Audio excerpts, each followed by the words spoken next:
Hello everybody, and welcome to this week's episode of The Legacy of the Rimlen, a new-ish at this point tabletop adventure featuring some very lovely people.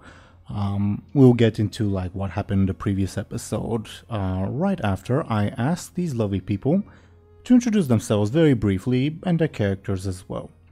I've rolled some dice in the background, and the dice have decided that Ashen should go ahead and introduce herself briefly and her character as well. Can you please go ahead? Of course. Hey, I'm Ash, and I'm gonna be playing as my character Illona.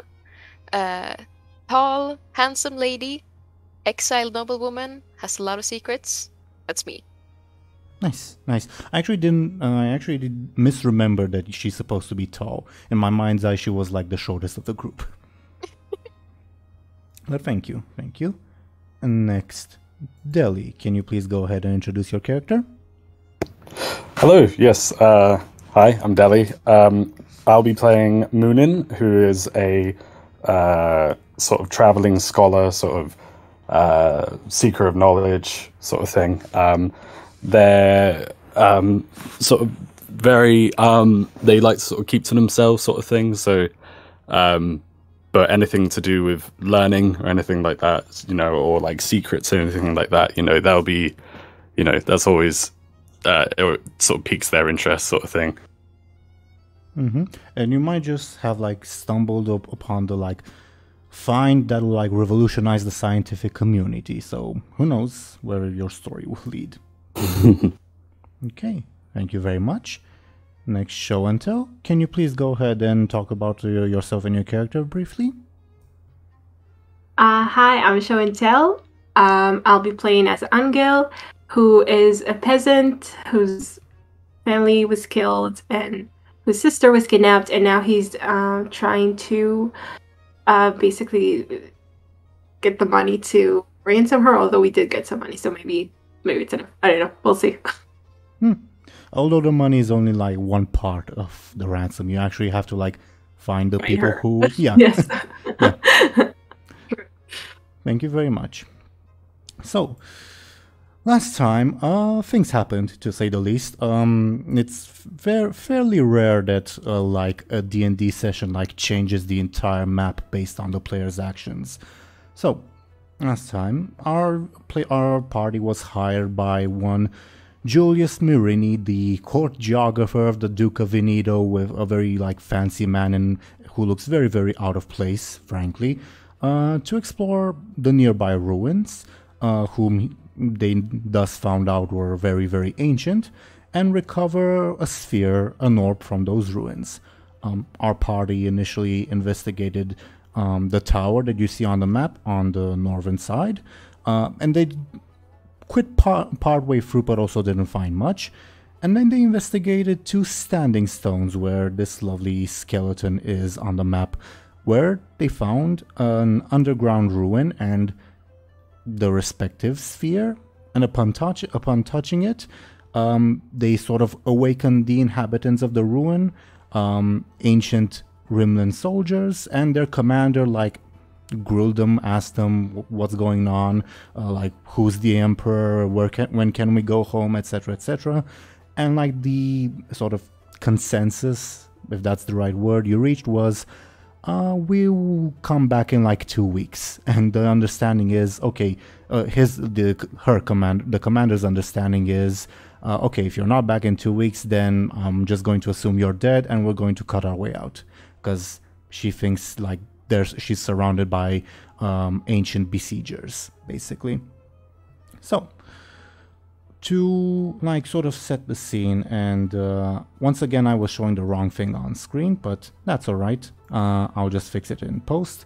So, to sort of set the scene and put on the background music. You all have just exited the underground ruins at this point, and you now see that the terrain surrounding the ruins, that used to be marshland, is now very, very much dead. What now? Jeez, yeah. I still have the orb, right? You can also see I put it under your little character thing Ah, okay. on our little game screen. And if someone else gets it, I'll move it around. Okay. Cool. Sweet. I'm kind of curious what would happen if Muninn held it. Oh, yeah, that's a good. Could I sort of take it? Well, not take it from you. Could you, if you wanted to, like, give it to me? Could I hold it? Yeah. All right, sweet. Great. Illona offers the orb to Muninn. Muninn, if you take the orb, you don't feel anything different. You're able to like look further into it, but you don't like feel as if it had any direct impact on you, if that makes sense. Okay, that makes sense. Could I could I look further into it now, sort of thing, or is it like? Yeah. I will require a roll from you, but before you roll, like, what are you trying to find out specifically? And according to that question, I will provide a difficulty and see if you can get some answers. I think so. Muninn's not looking for anything specific, as they try to look into it, but they just sort of want to see if there's anything very obvious that they can see.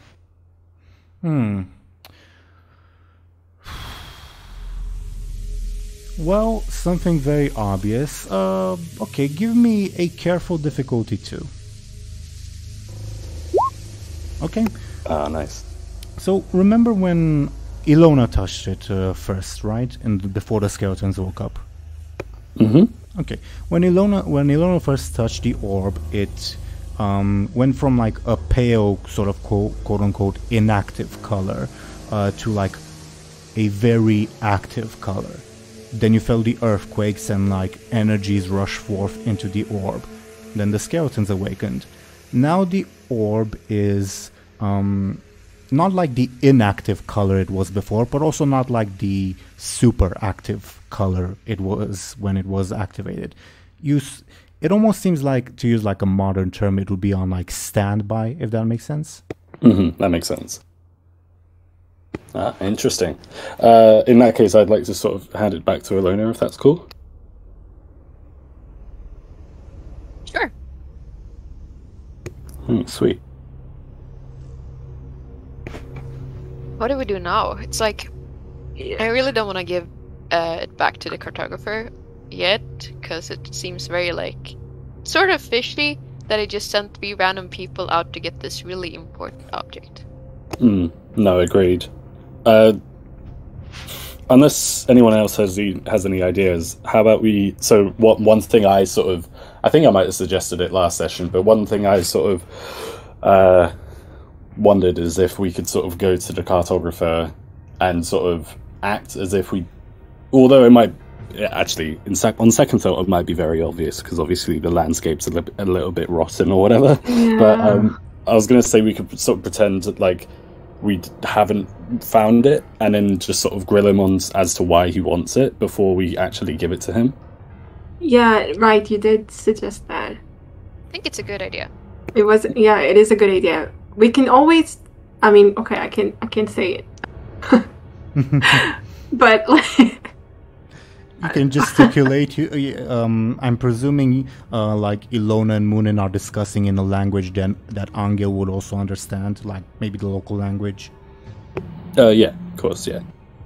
Yeah, I'm trying to like. Okay, I mean, I guess I'm talking like out of character or something. I don't know, like not as Anghel. You of course you can like discuss things out of character. But I'm also like curious, like in character, how Anghel would communicate those ideas after you discuss them out of character. But I don't want to like stop you from discussing things as players, because that's a very important part of any Dungeons and Dragons game as well. Yeah, of course.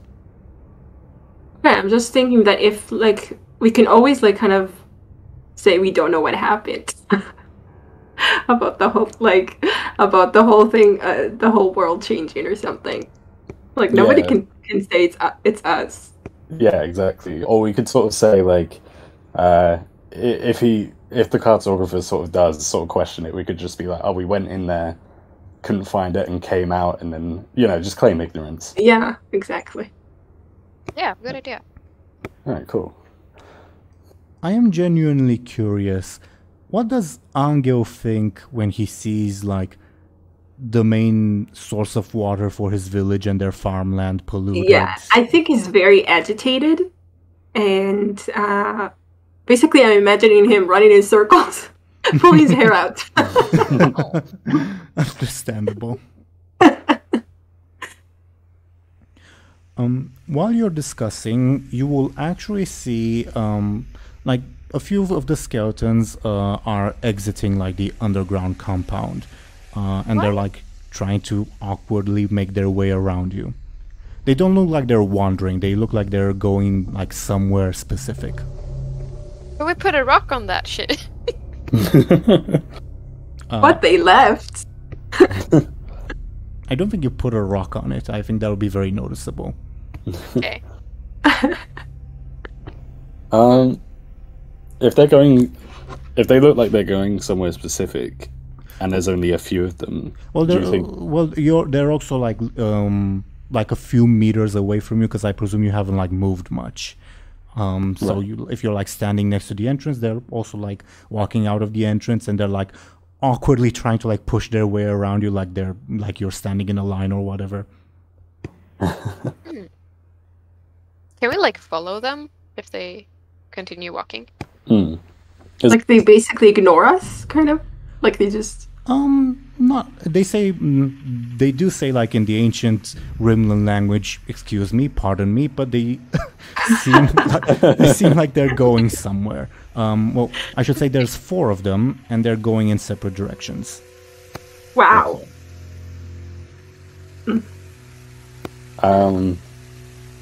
So if we sort of want to follow them, should we go follow one each sort of thing, and then obviously there'll be one that won't be followed by us, but Yeah. Can I ask them as well in like the ancient language where they're going? You're free to talk to them if you'd like. I would like to ask them where they're going. One of them like turns to you and says, "Well, the general said that we're holding up in here for a while, so we are going to recall the troops from all the other places in the outpost to reconvene here." ooh, Hey, There are others. Like I wonder if there are more skeletons somewhere, or they just think they are. You did see like some ancient cadavers around the tower. Oh oh no. shit. Well, I guess it's. I don't know. I think if we did sort of if we did sort of follow them to where they're going, it might be a good idea to sort of because I mean, if we find out where the other sort of outposts or whatever, I guess, where they are, it would be a good idea to sort of like make note of that. So if we needed to do anything, and like, although if they're all reconvening, Yeah, sorry, exactly. yeah, if they're If all they're all coming reconvening here. anyway, yeah. Although maybe. I don't know. Maybe. I don't know. Maybe the outposts are like. I mean, if one of them is in the tower. You I can don't also know, it's ask not them that where the far outposts away. are. You can also ask them if you want. sounds like a good idea. I'm gonna do that. Let's do that. Yeah. Okay. Yeah. They will say. Basically, I'm just going to like ping the map. There's the tower here, the rock here, the rock here, and around this tree over here. So many, okay. It's basically like They basically say, well, that's where the wall was. I don't know if there's any wall remaining, but that's where most of the soldiers should be. Okay, interesting. Do you guys think we should sort of investigate or see if there's anything sort of...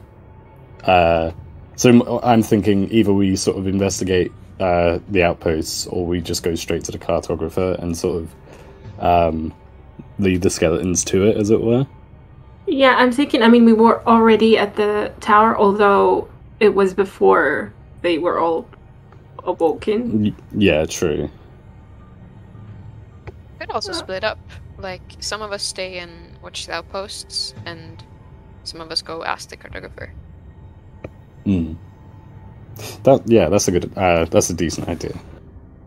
Okay. One idea you guys also had, I'm not saying like you should do that, I'm just like reminding you that you discussed this last time, was that you wanted to talk to the witch. Oh, right. Oh. I'm scared of that. Okay.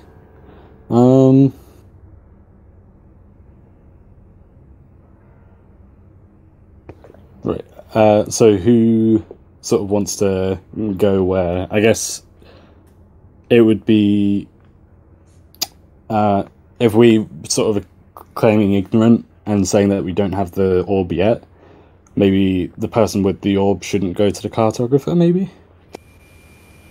Yeah, but I'm wondering if, like, going to the witch, like, we want to... Do you want to show her the orb? Yeah, right. So, yeah, if we wanted to do that, that would sort of be a good... like I say, sort of... the person with the orb goes to see the witch, if we wanted to. And then, obviously, that would make it so that the cartographer can't even say, like, oh, you do have the orb, it's in your, it's right there, Mm-hmm. Yeah, but, like, I hope that word doesn't get to him somehow that we showed the witch the orb or something. That's also kind of... That's true. Like... Also, I would kind of like to see the cartographer, because since Illona's pretty sneaky, maybe I can, like, find some other knowledge if we visited at his home or something. Okay. Okay. How about if I take the orb, or I guess Muninn takes the orbs to the witch, and then Illona can go to the cartographer? And I can stay? I mean, Anghel can stay. And watch the outposts or something? I don't know. Do we need more manpower for the witch? Is that an option? Oh. One thing I would mention is that Anghel is a local, and the local people tend to be suspicious of outsiders, generally speaking. Oh, okay, so I was wondering about that, really. That Anghel should go to the witch just for, because he knows something. That He makes knows sense. her. To be fair, you did see in the very first session at the bar, the witch was talking with a Nogi, aka an outsider. So she might be like an exception, but that's entirely up to you guys. That's true. Or Plus, maybe Anghel wants to ask her what... I mean, maybe we can ask her, or he thinks that he can ask her about... No, he can't ask her, but... basically... to see what she says about what happened to everything, like... I don't know. Maybe she has something to say. yeah, Maybe she has advice. Yeah, no, I reckon she definitely has something to say about all that. Assuming that she sort of is aware of it. But I mean, it's spreading pretty it's spreading pretty far. So I can imagine, like, in that case, I don't. If Anghel sort of wants to see the witch, I don't mind sort of swapping places and then sort of remaining at the outpost. Or we could go together. I don't know though. But I mean, do we think that the outposts need watching? I mean, maybe. I don't know. Maybe. I'm also pretty scared about Muninn being at the outpost because they seem not so kind to him. That's true. Oh, right. That's true. That is true. That's true. Okay, in which case I'll probably go with you. Yeah. Okay, we could cool. do that. So what's like the final decision? I think Anghel and Anghel and Muninn are going to go see the witch, and Yeah. if I'm not mistaken, and then Illona is going to go see the cartographer. Yeah. Okay, cool. One other minor thing. When like the skeletons were pointing, we're going there, like basically when I pinged the map, how much attention were your characters paying to like where they were pointing? A lot. Okay. Can I get careful rolls from the people who are paying attention? I think I wasn't paying attention. Like Anghel wasn't. I think he's Sure. out of it. Sure. Illona, you will see when they pointed to the south. There were some figures, unknown figures over here. But you're not quite able to make them out with that roll. Were they like the same size and shape as the skeletons, or like larger, smaller? I mean, they're pretty far away. All I can tell you with that roll was there were some figures there. Okay.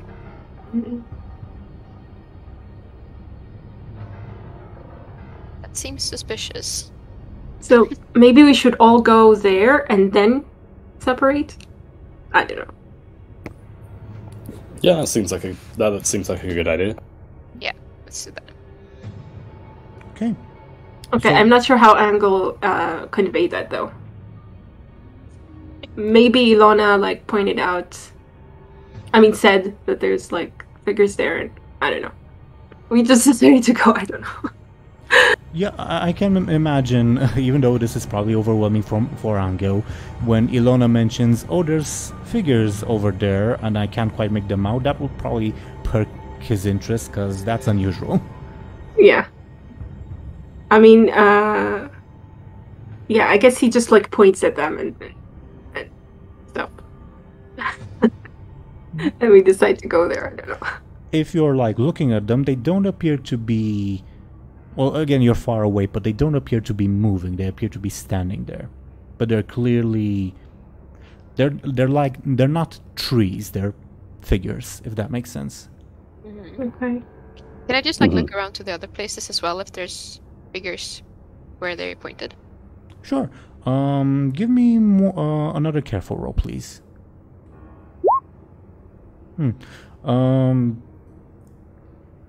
You spot figures as well, but not just where the like undead heralds pointed, but more or less everywhere around you. However, those figures are basically skeletons, ancient skeletons, slowly like rising up from the ground, looking around, confused, etc. And as like the undead runners move out, they like yell at them, "Oi, go to headquarters. We'll get new orders there," and they dutifully obey. Okay. So that's what you see when you look at the other places. Yeah, the undead skeletons you more or less expected to see. Okay. Should we just like have a look around, like walk closer to the figures in the south and see if there's also like Yeah. the same there? Okay. As you begin walking, you definitely see like the desolation around, and the ground feels very, very dry, like it's been a drought, even though this year hasn't been like a drought year. Can you give me another careful roll? This will not be important. This will be like if you notice a minor detail. All of us? Whoever's interested in said minor detail. Muninn, you remember you noticed bear tracks earlier? You see a very dead looking bear. Like he appears mummified. Oh. Shit. Poor bear. So, basically whatever happened didn't just affect like the ground and the plants, but also the fauna. Wow. As you continue walking, can you describe to me how exactly are you walking towards those distant figures? Are you like trying to remain hidden? Are you being more casual? How are you approaching? We're pretty careful, right? What? What did you say? We're pretty careful, right? We don't want to... Yeah, I think so. Yeah. Can all of you roll me sneakies, please? Oh, wrong button, sorry. Okay. Yeah, as you approach, it does not seem that the figures have like noticed you. But as you draw closer and you're able to like get a closer look, they seem to be people on horseback.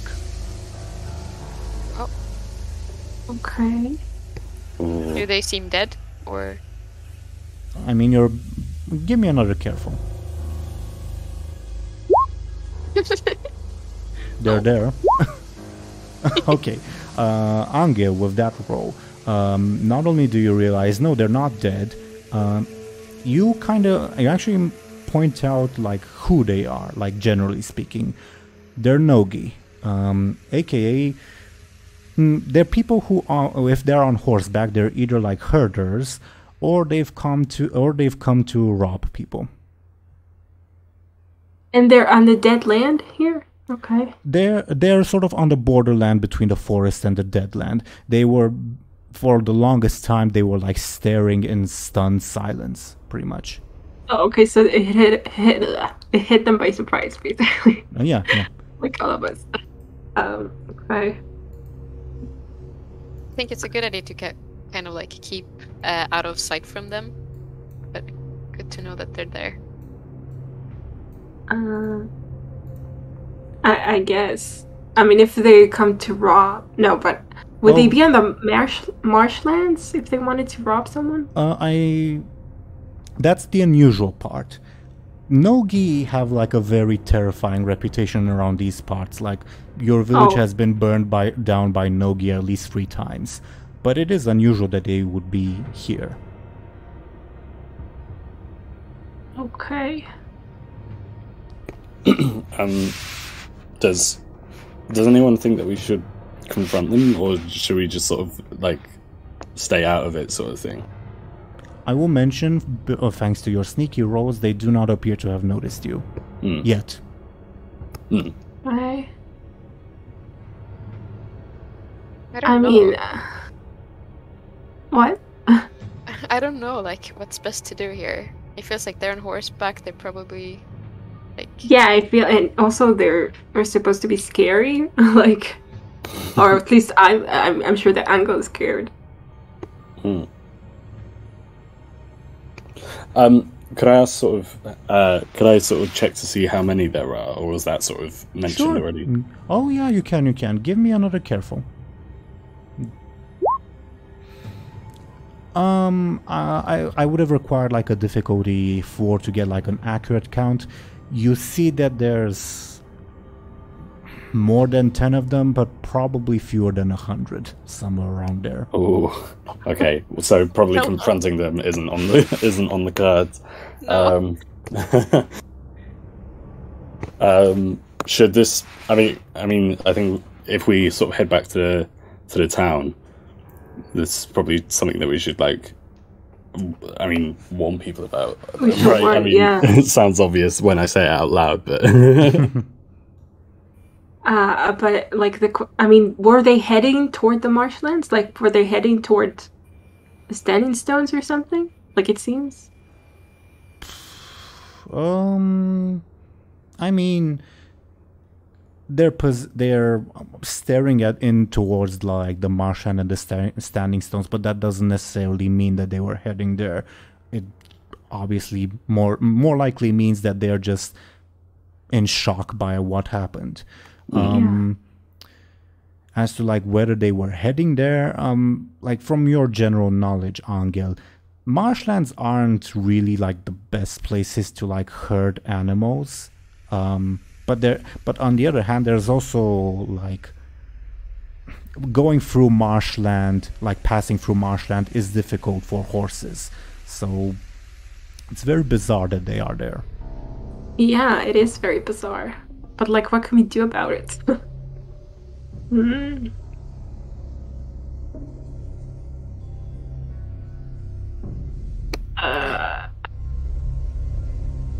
I don't know if it's a good idea anymore to split up. It seems like there's like threats everywhere. Yeah. Should we head into the city and like warn people about it, as well as talk to the cartographer, and then go to the witch? Yeah, that sounds good. Okay, but we're going with like we have the orb, and we're just going to pretend we don't. Yeah. As, I guess if it's on standby mode, it would be easier to conceal it than if it was like sort of active. Yeah. Okay. I'm also gonna guess that Illona and Muninn at least have like a backpack with them where they can like stow it. Yeah, for sure. Yeah, I like Muninn has sort of like I don't know what else to call it, like a messenger bag, I think, where they keep their tomes and stuff, but they could sort of take some out and make room, you know. Mm-hmm. Sure. That makes sense to me. So, are you heading in the direction of the town? Can you you're at this point I think would be like around here. Are you like, when you see the raiders, you're like, nope, turning around pretty much 90 or 180 degrees? Yes. Yeah. Okay. So you begin walking to the north. I'm presuming you're trying to continue keeping a low profile so that they don't like take an interest in you, correct? Yes. Mm-hmm. Can you give me another sneaky, please? Okay. Muninn and Illona pass. Anghel, you are tall and very, very frightened and very unsure of yourself at the moment. If anyone's like paying attention, they will see that like one of the horsemen like points in your direction and seems to be like talking with another of the horsemen, but they don't like walk to you or anything. Oh boy. Okay. It makes more sense, which is good, that Anghel is seen, since he's like a local. He might just, like, the people were in the forest before. I guess like that's kind of an excuse for him to be there. Like, I mean, maybe he went in to take some, I don't know, building blocks. I don't know. Exactly. I mean, you're also far away. I don't think they can like point out details. Rather, hey, something's moving over there. Oh yeah, it's a tall person. But there's also lots of other things moving everywhere. Their attention is very divided. Okay. I mean, there are all the skeletons all around. Okay. Oh yeah. Okay then. Guess we continue walking then. Yeah, I guess. Yeah. Sure. You continue on your way, and again, as you continue walking, the land seems very much dead, and you also stumble upon the carcasses of a wolf pack, once again mummified. Apparently mummified, desiccated. You continue on, and you don't encounter like any more threats or anything like that. Do let me know if you'd like to like take a closer look at anything on your way, at least until you exit these quote-unquote deadlands, for lack of a better term. Here we go next to the outpost by the rock thing. I'm guessing you travel like over here, then you saw, oh, there are Nogi riders. Then you turn to the north and you went like here and here. Can you see where I pinged on the map? Yeah. Okay. Mm-hmm, yeah. Am I correct in that assumption? I guess. I mean, it seems reasonable. When you did reach that outpost, you saw the undead herald, you noticed, like barking out orders and holding out like an ancient looking scroll. And the undead over there, like, again, they look very much like people who have just woken up, except they have no skin and no flesh. They look like dazed, confused, but like they're stretching, they're doing all sorts of things. And when they receive those orders, they dutifully begin packing up their stuff and heading towards the standing stones. Okay. Well, I will mention that some of them like go individually, but the vast majority of them like gather their stuff, put them in some very deteriorated looking backpacks, and their stuff is ancient and very deteriorated anyway. And then they walk into like a formation, a marching formation, and go that in that manner. Okay. Okay.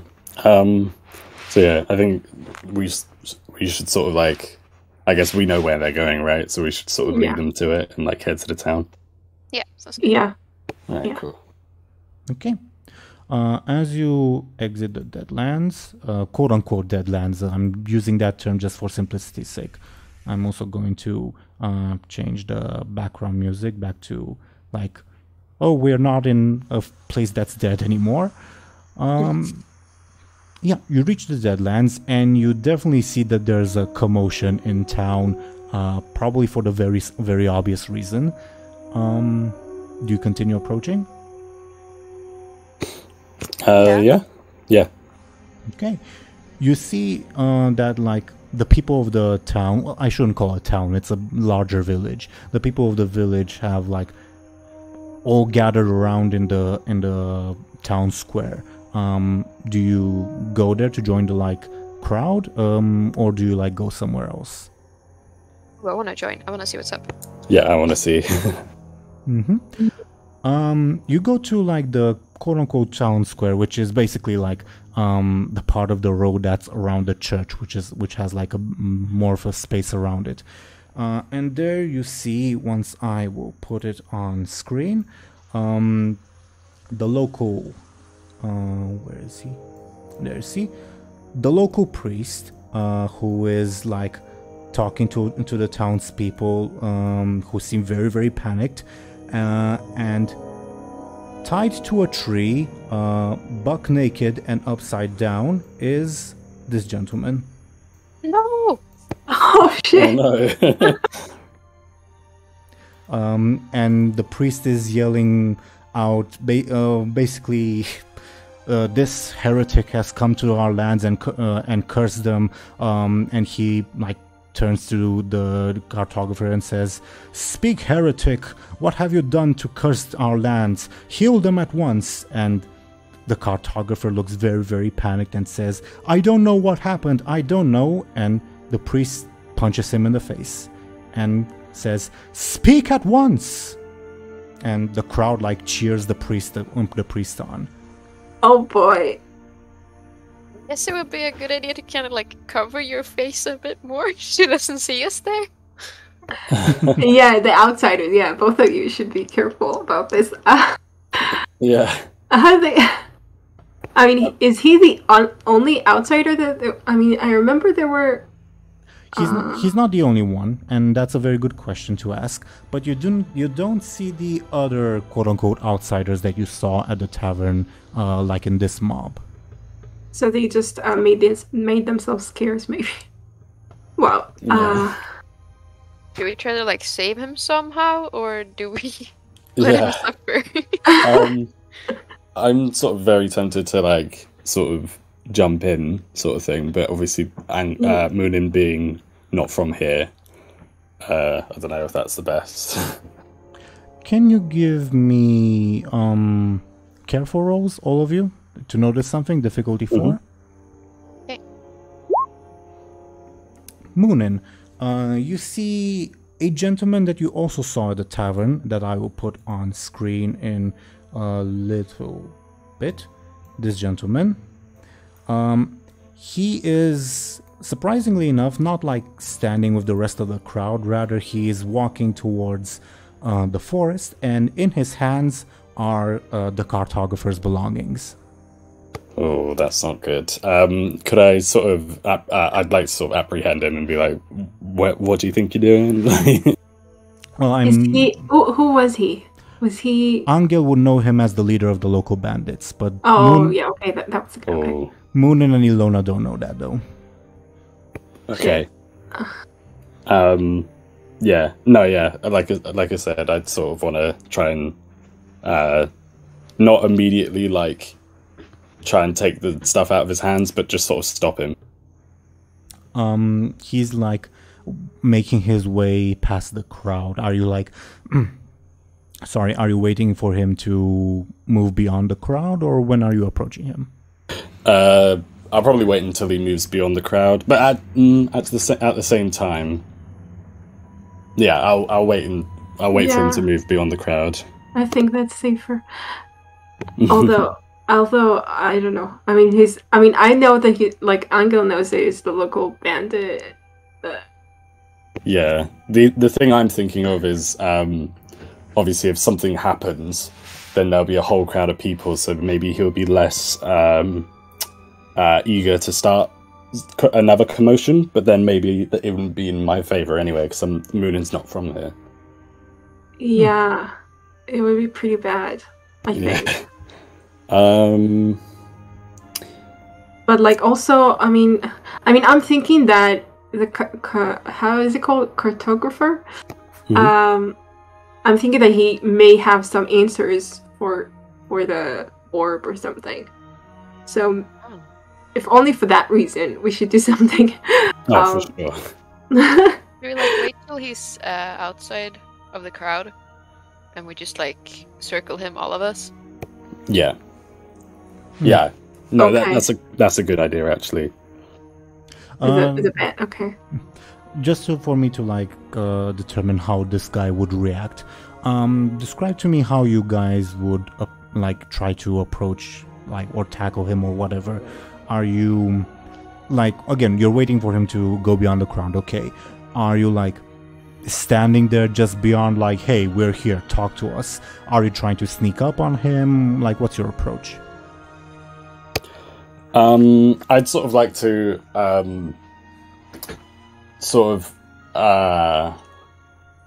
I think probably not so much sneaking up on him, but sort of not making it so obvious that I'm approaching him at the same time. So I just want to not I guess passively sort of approach him, not in an aggressive way, if that makes sense. Just sort of, and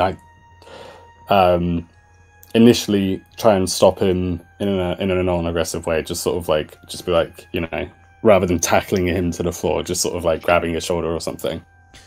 I mean, that does sound sneaky to me. But before I ask you to roll, how are Illona and Anghel approaching the situation as well? In case. I think I'm sneaking pretty much. I'm trying to find a tree or something to hide behind, so I can just step out when Muninn talks to him. Okay. Mm-hmm. I guess Anghel just goes with Muninn or something. It just goes. Kind of hulks. I don't know. Lurks behind him or something. I don't know. Okay. Then I think I will ask Illona and Muninn to roll sneakies, and I will oppose if this guy is careful to see if he notices. But because Anghel is a local and thus not suspicious, he will assist Muninn's roll, aka give him a +1. Does that make sense? Yeah, that makes sense. Okay. So roll me your Muninn and Illona, please roll your sneakies. And I'll roll the careful in just a bit.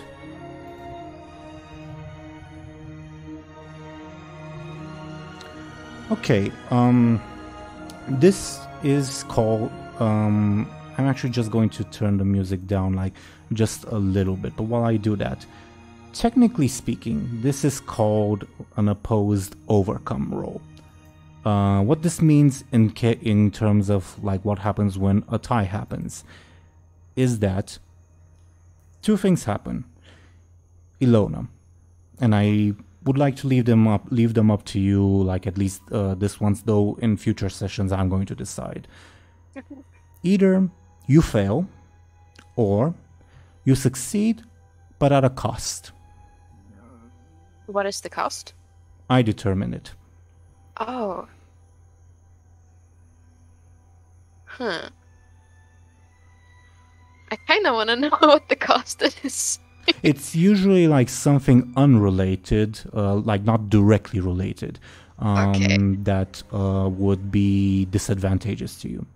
You can also improve your roll with fate points if you'd like. I think I'll do that. I do that. Oh, improve your roll? Yeah. Okay. What aspect are you invoking? I'm invoking my Master of Escape, I guess. Yeah. That makes sense. Are you invoking it to give yourself +2 or to reroll? +2. Okay. So both of you managed to sneak up on the guy. So like, sort of describe the scene for me. He just has like moved past the main crowd of the geographer's belongings in hand, with a very like self-satisfied expression. What happens now? I was sort of thinking, so as soon as like I said, as soon as he sort of is away from the crowd, I would sort of come up behind him and sort of like, just grab his shoulder and sort of try and turn him to face me and be like, what are you doing, Okay. Okay. Give me a quick and I will oppose it with his quick. Because reflexively he will try to stab you. Oh, wow. Oh, shit. Okay. I mean, the fact that Anghel is there... Well, that's more, again, it's more reflexively. But I will say he has a disadvantage because his hands are full of the guy's belongings. Mm-hmm. Oh. So, okay. Oh, no. Wow. Oh, no. Okay, so I think at this point it's safe to say that we're turning this into combat. So, Woohoo. The turn order shall be, which one of you is the... Muninn is the quickest, so the turn order shall be Muninn, then the guy, then Anghel and Illona. Anghel and Illona, you two decide who shall go first, okay? Okay. Hi. Just one thing. Did you take Muninn's fate point before instead of mine? You are entirely right, and I'm very sorry about that. I will pass it along after I type it.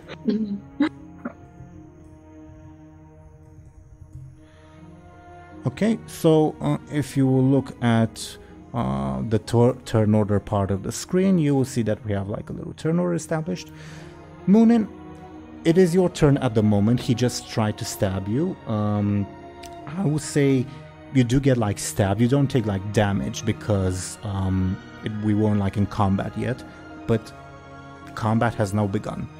This guy is clearly... I would say that combat doesn't have to be physical. It can be like talking the guy down as well. Okay, that makes sense. It's your turn at this point. He just like dropped the cartographer's belongings, quickly drew his knife and slashed you, and you probably like stepped back a little bit from the slash, and he like looks at you with like a curiosity, but also like in a battle ready stance. It's your turn. Okay. So do I have to just... Obviously, what I decided to do determines which sort of spec I sort of have to roll with, right? Okay. Yeah. So just as a reminder, like of the options that you have, you can either like attack him directly, and attacks don't have to be physical. It can also be, again, talking the guy down. So that's one option. Another option is you try to discover the guy's aspects, which you can then use to like power up your other rolls or to like compel him, etc., etc. Or your other option is to create an advantage, aka a temporary aspect, like say you cause a distraction, which like allows you to improve your roll later on. Make sense? Yeah, that makes sense. So these are like the three options you have: attack directly, investigate his aspects, or create your own advantages. Okay. Could I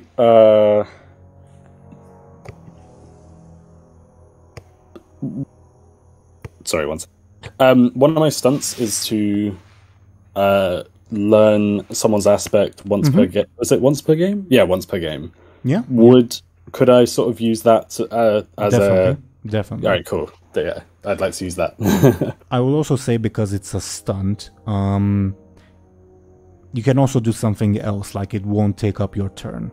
Because stunts are supposed to be like something really, really, really cool and unique that only your character can do, okay?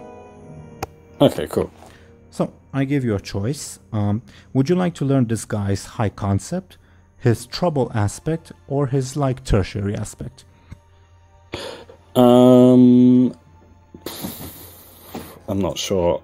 My first thought comes to learning his trouble aspect. So I guess I'll go with that. Okay, I'm going to also type it on screen. Narratively, you remember that you met this guy at the tavern when he was gambling along with like the other people of the town, and more than likely cheating, let's be fair.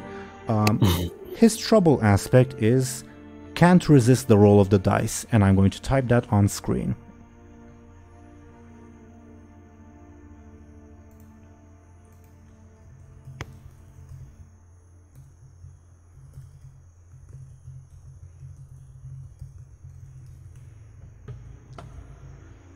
So basically, he is a gambling addict. That's his trouble aspect. Okay. My first thought was like, oh, I should get him into a bet. Just be like, I bet you won't give me those those papers or whatever, you know.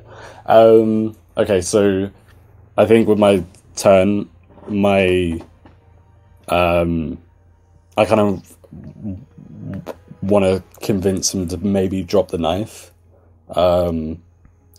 Because, again, although we're away from the crowd, there's still a crowd still around, if that makes sense. So I wouldn't want to cause, I don't want to like cause a big scene.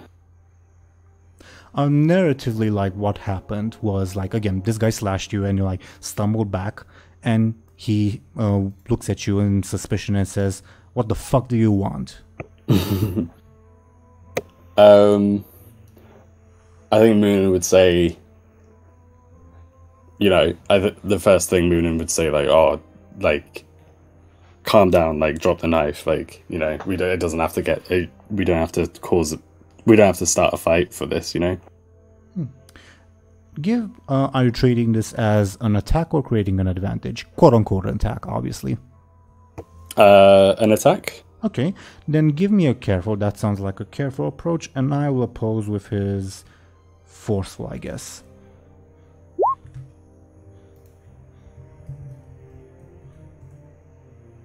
Okay, you deal 4 points of damage to the guy. He is going to take his level 2 stress and his level 2 consequence. Very, very well done. What would you like his level 2 consequence to be called? Consequences are basically negative aspects that you can use against the guy. And again, they're meant to represent like wounds, psychological stress, etc., etc. Okay. So the question is, what would I like it to be called? Yeah. Because every advantage, every aspect has to have a name. Okay. I think so, because Muninn's trying to persuade him to put the knife down. Persuasion? Would that be correct, or? It can be. Persuaded, rather? Yeah, persuaded, yeah. Okay. Well, I will write it as such, and you get a free invoke to use if you ever need to improve your rolls against him. Okay, cool. And, you, Muninn, are allowed to, like, give Illona and Anghel the permission to also use the trouble aspect that you discovered. Anghel and Illona are allowed to use the consequence without asking your permission, but they have to ask your permission for the trouble, okay? Okay. For his turn, the bandit leader. Anghel, you're like right behind Muninn, right? Yeah. I thought maybe I was kind of moving around, as like kind of moving to the side a little to block him or something. I don't know. I mean, not block him exactly, just kind of surround him, I guess. He looks around and asks, "Fuck is this, a robbery? Do you know who I am?" That's what he does? He's asking that question, and according to the answer, that will determine his action. Talking is a free action, always. Right. So he asks, he looks at you, Muninn, and then like sees Anghel like circling him almost like a vulture. He hasn't seen Illona yet.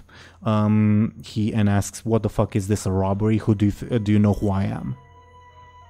Okay, so would it be my turn still to sort of like respond? Conversations like what this guy is doing can happen regardless of turn order. So you can talk even when it's like Anghel and Illona's turn, whatever. Right. Role playing does not like take into account turn order. Okay, that makes sense.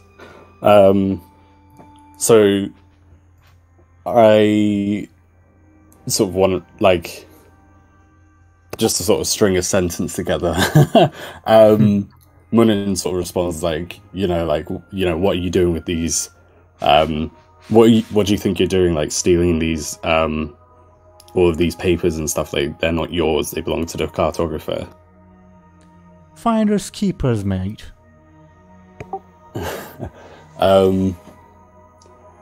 Did you set him up for this? Did you set the Cartographer up to be held captured by the is it the priest? Yeah, the priest. He says, me and my boys tied him up. Yeah, stripped him naked. The people of the village didn't mind. We'll share the spoils after we count them. Don't you worry. Who the fuck are you? Who I am is none of your business. Oh, I think it is my business. Because if you're not of this village, I think the locals will be very eager to find out who the fuck you are. Anghel is of this village, and I think if sort of out of character, I know Anghel can't talk, but sort of back in character, Anghel is of this village. So if anyone's from the village is gonna trust, if anyone sort of finds out that you set the Cartographer up, and Anghel sort of tells everyone, then they're gonna believe who's gonna pay them, and I'm gonna pay them. Also, above board, how would you know Anghel's name? That is a good question. I suppose in character I wouldn't refer to Anghel by their name, like the boy, let's say. Yeah, let's put it like that. Okay. Well, you're not sort of in character. You're not going anywhere with these papers.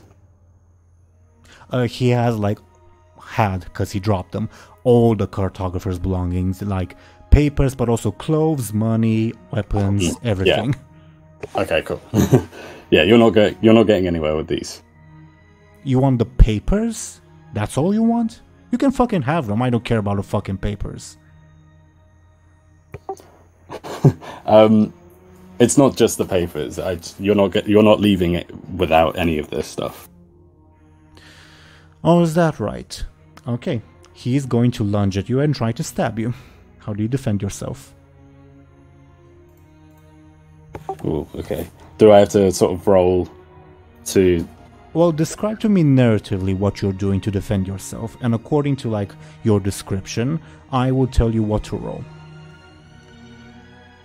Okay.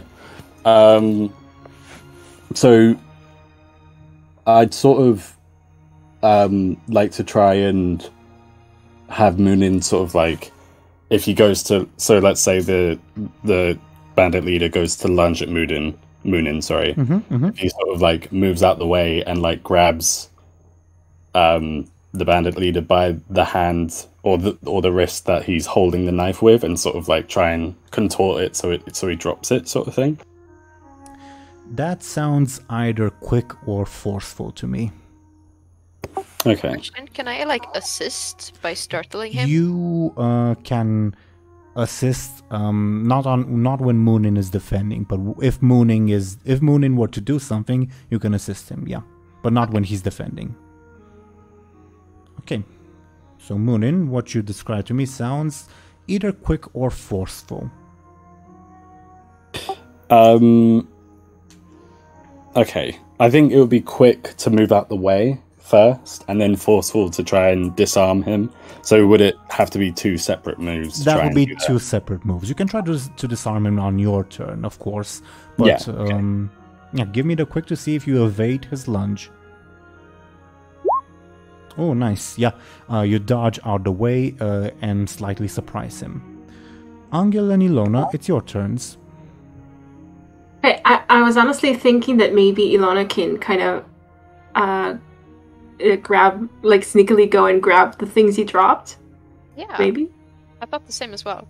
Like, that's really good with the weapon as well, because then he has like more to defend if it comes to that. I will mention, he said that he and his boys tied the guy up. You don't see the boys anywhere, but they're probably nearby. Okay. Something to keep in mind. It is your turn, Anghel and Illona. You decide which one of you goes because you have the same quick stat. Okay, so the thing about Anghel is that he has a stunt that I think when he defends someone, he has a +2 forceful. Yeah. So, I mean, I could try to help Muninn. Yeah, but I will say that for your stunt to apply, you will have to do something that's like specifically aimed at defending Muninn and not attacking the guy. Like narratively, I mean. In terms of game mechanics, you can attack him, but like you have to word it narratively that you are defending Muninn more so than you are attacking the guy. Make sense? Okay, so maybe I can just like what I mean, Muninn was trying, like thinking about disarming him. Maybe I can just grab his arm, kind of, and I don't know if it will disarm, but just like pull it out of the way, basically that you can't reach Muninn. Yeah, that makes sense. Give me your forceful. You will receive a +2 bonus, and I will roll his quick to oppose you. He'll try to get out of the way. Okay? Okay.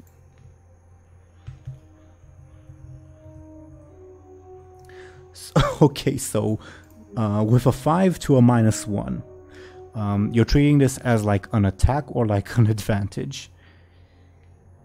What does an advantage mean exactly? Like when... Okay, so advantages are basically temporary aspects that you can use to your, no pun intended, advantage. Like when you need to re-roll or to improve your rolls, you can either spend fate points with your aspects or any advantages you have for free. Make sense? Oh, okay. So I have either an advantage or what? An attack, like a direct attack against him.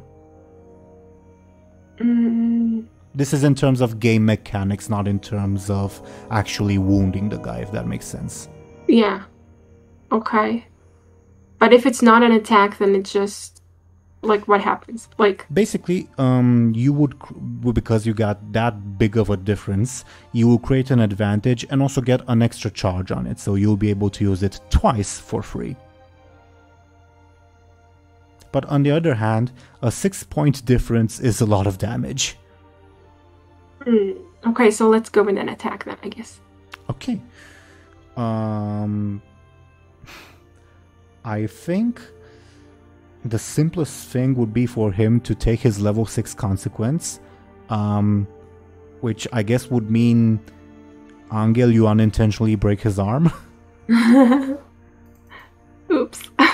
Yeah. What would you like the advantage to be called? You could call it like disarmed, because it's like quite literal, you know? Totally. Sure. Disarmed it is. Yep. Yeah, you You see Muninn is in danger, already slashed up by the guy, and you step in to intervene quicker than the bandit can approach you. And like in a, I wouldn't say rage, but maybe like with a fearsome determination, you like grab this guy's arm, and he suddenly screams in pain, and you realize, whoa, I've grabbed him way too hard. Mm. Is it a good idea by this time to like prevent him from screaming in some way? Can I do that? How? Just come up from behind and like hold my hand over his mouth. You can do that.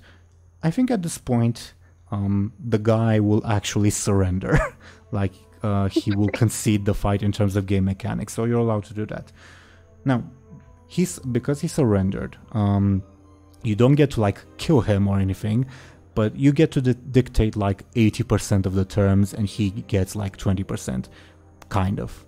So, what would you like to happen, like in terms, like what would your aim be for this combat? To take all the stuff back? Okay. I would also kind of like make him like tell everybody that he set up the cartographer, but maybe that is impossible. Yeah, I think that's a good one.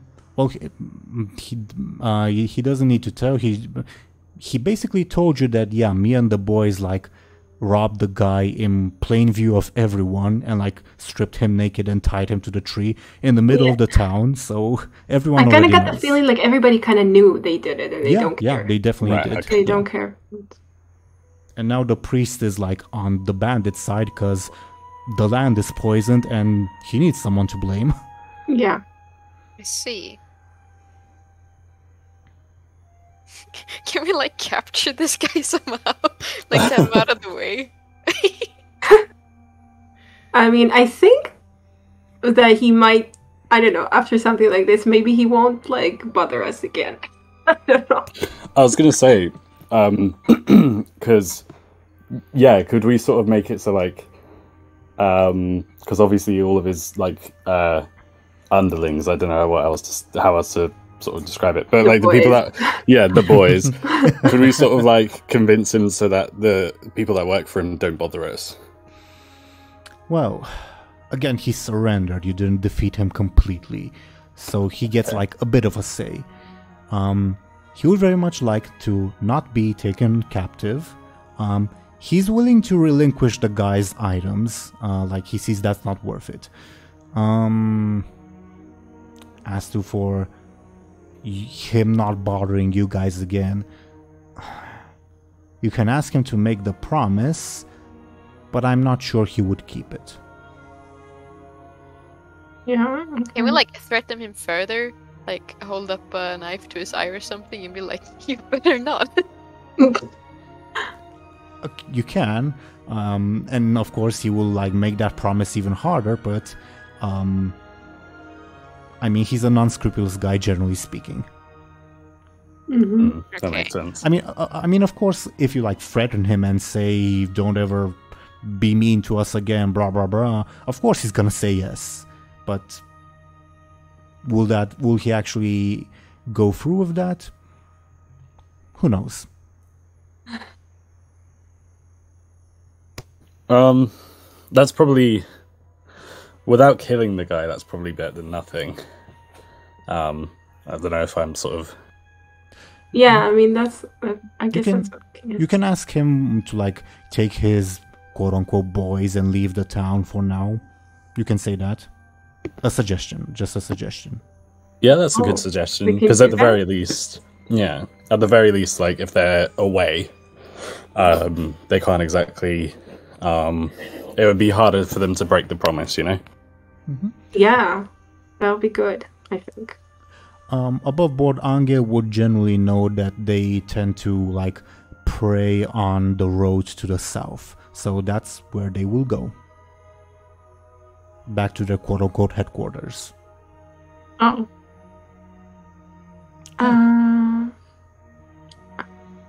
Is that all we want to do?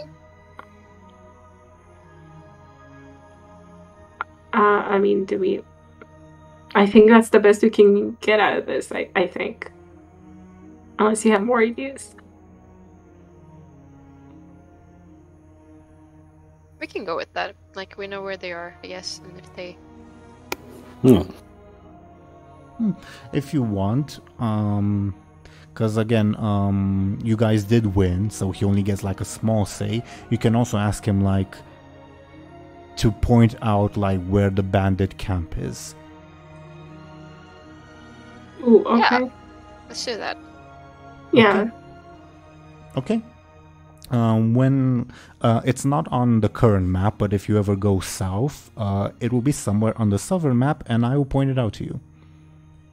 Okay, cool. Right, so it's pretty far away too, so that's good. Like a few kilometers, not that far away, but yeah. Yeah, but okay. I mean, okay. So the terms are he gives up the geographer's loot. You let him go alive. He takes his boys out of town, and he tells you where their hideout is. Doesn't mean he won't change it later, but yeah. Okay. And also the promise that he won't mess with you, which again, yeah. Mm-hmm. Kind of want to like give him some more like lasting thing as well, because like You now broke his arm, and But like he can describe our faces probably. That's not too good. I mean, describe it to whom? There isn't like any police or anything. I guess. I as a GM won't agree if you say let's blind him or anything. Okay. Then I have that out of the way. I mean, blinding him now is a little too late, I think. Oh, like if he sees us again, I don't know. Alright, then I think that's it. Okay. So those are the terms. In terms of like narrative, you like negotiate it, quote unquote this with him. Not like negotiate, you like threaten him to that, and he like says, oh yeah, my hideout is over there, and yeah, I'll take my boys out of town, don't you worry, etc, etc. And he leaves the geographer's belongings on the ground, and him and his boys will leave. You will see that after you let him go, he like makes a distinctive whistle, and several figures come out from the crowd, and he motions, let's go back home. They look at each other confused, like, wait, aren't we taking the guy's belongings? But the guy like shakes his head in frustrations and just says, let's fucking go, and they go. Okay. Above board, if combat was going to continue, yeah, they would have stepped into combat. Yeah. But good job, everyone. What now? You now have the court geographer's belongings. Well, they're on the ground next to you at the very least. And you haven't like drawn the attention of the crowd too much. They're still focused on torturing the geographer. Oh, poor thing. We need to do something about that. What did you say? Lynching him, rather. Go ahead, sorry. Ashen, what did you say? I just said poor thing. Oh, okay. Again, he's like buck naked, tied upside down to a tree, and the priest is like yelling, this guy has come to curse our land, and whenever the geographer objects, the priest punches him. Could we try and I don't know what everyone else thinks, maybe sort of blame everything that's happening on the bandit leader, and he's run away so that he doesn't get sort of in trouble, as it were. I don't know how effective that would be, but Anghel, just above board information that you wouldn't know. The bandit leader, yeah, he's the bandit leader, but he's not like usually disliked by the people of the village, because he doesn't usually prey on the people of the village, because he knows the village doesn't have like a lot of money, and often like whenever like the prince's horsemen come through looking for bandits, the people of the village like hide when the bandits, because the bandits sometimes share their booty with the villagers. Make sense? Also, it feels to me like the crowd just wants someone. Like if we say that it's someone that I don't know, like they want someone right now to get their anger out on something. Like I don't know if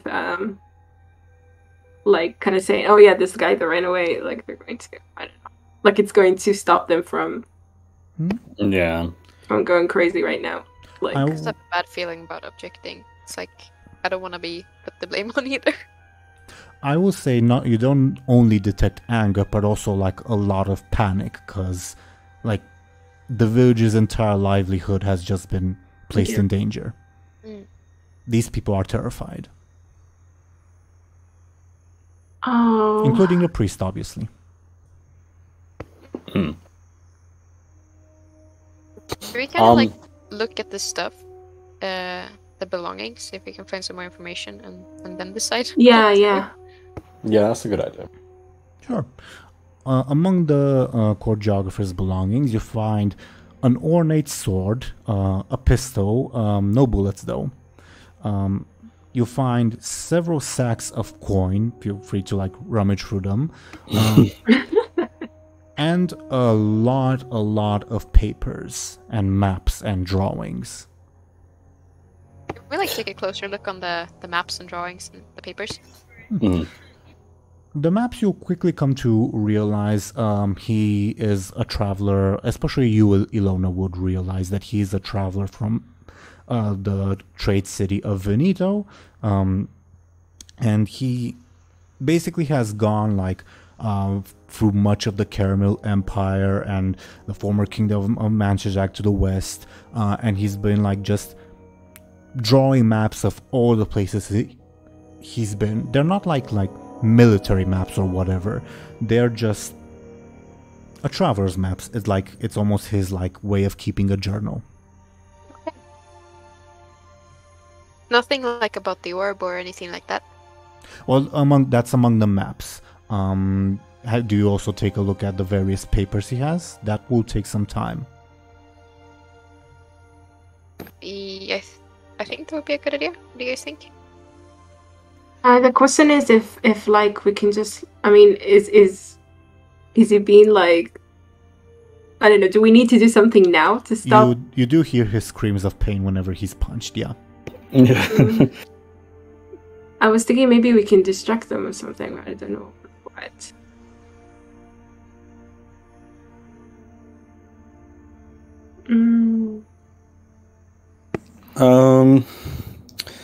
Could maybe not. I'm just thinking because obviously there's all of those sort of people south of the Standing Stones. Yeah. Could we sort of say like, oh yeah, no, like again, it's shifting blame to someone else, so I don't know how effective that would be. But be like, oh yeah, there's all these people, and it would also. The thing is, it would also alert people of, because we were going to warn the village of those people anyway. Could right. we sort of be like, oh yeah, all these people, like, you know, in the Dead Lands, for like they are not responsible, maybe, or maybe responsible. I don't know. That's actually a great idea. Like, what if we just run in there with like even more panic, screaming there's like a whole army and we're being attacked? Yeah. Yeah, that could work. I mean, that could. I mean, yeah. Also, yeah. A quick reminder that Illona and Muninn are foreigners. Yeah, that's what I'm thinking about. I wonder if that's a bad idea. But Anghel can't really say anything though. He can wave his hands, I guess. Yeah, he can like wave his hands and point at the direction, but it's not gonna. I mean, it's not really gonna, unless it's enough of a distraction that maybe Illona can try to untie the man in the meantime, or something, or both of them. I don't know. Is there a way for me to look more local, kind of fast, if there's like some hood I could wear or anything like that? You'd have to like completely change your clothing. You're basically wearing traveler's clothing, and these people are wearing very dirty peasants' clothes. And do they know each other? Like, I More or mean, less. it's a village. Even though it's not like a small village, it's still like a village. They all know of each other. Yes. Like, Anghel, that's your fifth cousin-in-law. That's your Yeah. third Yes. uncle, etc. Yeah. I think it's still like the best shot we have in distracting them. I mean, they might blame us, but the threat of like a whole army might be a bit bigger. Was thinking, but that's really kind of desperate to kind of bring out the orb and say some, I don't know what. And Yeah, I sort of had thoughts about that too, where it's just like, it's not the cartographer, it's the orb. But then who knows what the villagers will do with it, you know? And it's also in your hands. Well, yeah, exactly. We did it! no.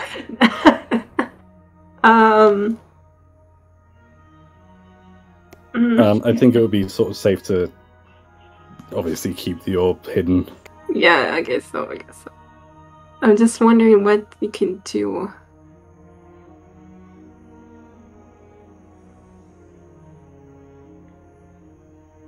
I'd be down for like either looking through the papers while hearing him get kicked, or just like running in for the army stuff. Yeah, I'd be down for sort of running in and being like, look, avert your eyes elsewhere, you know, like bring their attention elsewhere, you know. Can all of you give me a careful roll? So see if I can suggest something to you, pretty much. Okay. No. No, sorry. Apparently not. Oh boy.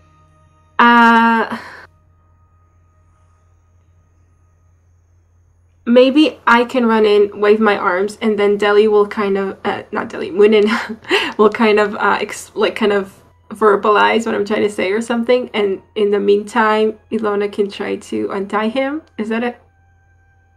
Like, if Muninn comes with me, kind of, and it seems like we're together. Yeah, because everyone knows that everyone in the village knows that Anghel is a mute, right? So it's just like, yes.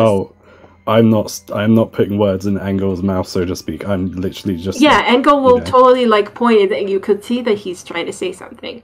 Yeah, right. Yeah, no, I think that's a decent idea. Yeah, that's the best I can come up with at the moment. Should we sort of try and sort of go with that, everyone? I think that's a great idea, yeah. Oh, cool. Okay. So, narratively, what happens? You discuss this plan among yourselves. Anghel, I imagine, again, there's like a ring of people surrounding like this lynching. I'm guessing you like push your way through them and like start waving your hands, like kind of trying to like to point them in the direction to like look away, kind of, and making a big of a commotion as we can possibly do.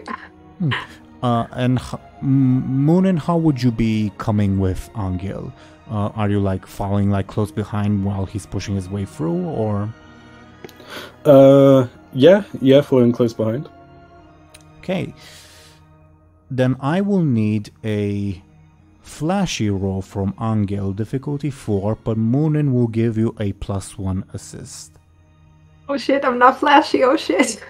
You have a 0. No. Oh no. That was that. You push your way through the crowd, like waving your hands in a panic. People notice you, but they think even Anghel, who's usually quiet, thinks that this geographer is evil. That's what they think. Oh shit. No. Oh man. They like cheer you on as an answer to what you're doing. Can me and Muninn scream about the army and like Anghel just like, yes, encourage that. Yeah. So, in terms of game mechanics, which one of you would be screaming, Illona or Muninn? I guess both. Yeah, both. Okay, then you each will get 2 flashy rolls, and Anghel will assist one of you. Whom will you be assisting, Anghel? Can I choose after they roll? No.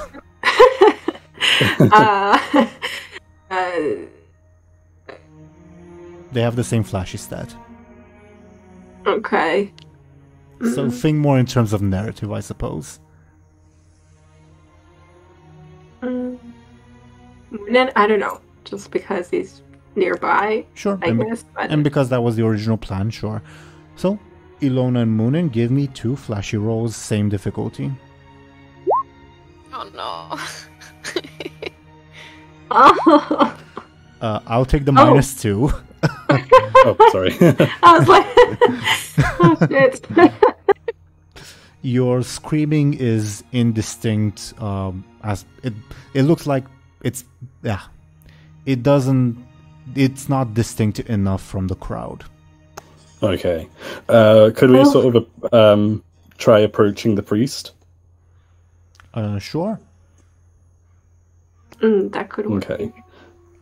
So I guess narratively, like, I just sort of like Muninn gets sick of like everyone not being able to hear them and just sort of approach the priest and try and avert his attention.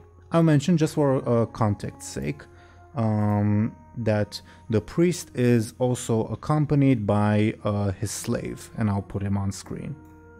Slave? Yeah, slave. Okay. Yeah. Oh no. He's the only one in the village wealthy enough to afford a slave. Oh no. Slavery is a very real thing. Maybe not where Muninn and Illona are from, but in this part of the world it's a very present thing. Very mundane. Oh no. Poor guy. Okay. So we all go to the priest together? Yeah, Like- yes. To like make him listen to us at least. Yeah. Yeah. Makes sense, okay. Okay, so you walk up to the priest. Context-wise, this just for context, the slave is like standing next to the priest, and when the priest is like yelling, the slave punches the geographer instead, pretty much. Oh, okay. Yeah, and the priest like definitely sees you approach, and his eyes narrow in hostility at Illona and Muninn. But you have the opportunity to say something before, like, yeah. Can we like have a very panicked look on our faces, like something even bigger is happening, which maybe like makes him a bit more curious instead of hostile? Sure, give me a flashy roll, all of you, and I'll take like the average number. And if you pass a difficulty 2, you will, definitely pass. You will create an advantage that you'll be able to use when interacting with the priest. What would you like your advantage to be called? You do succeed. Okay.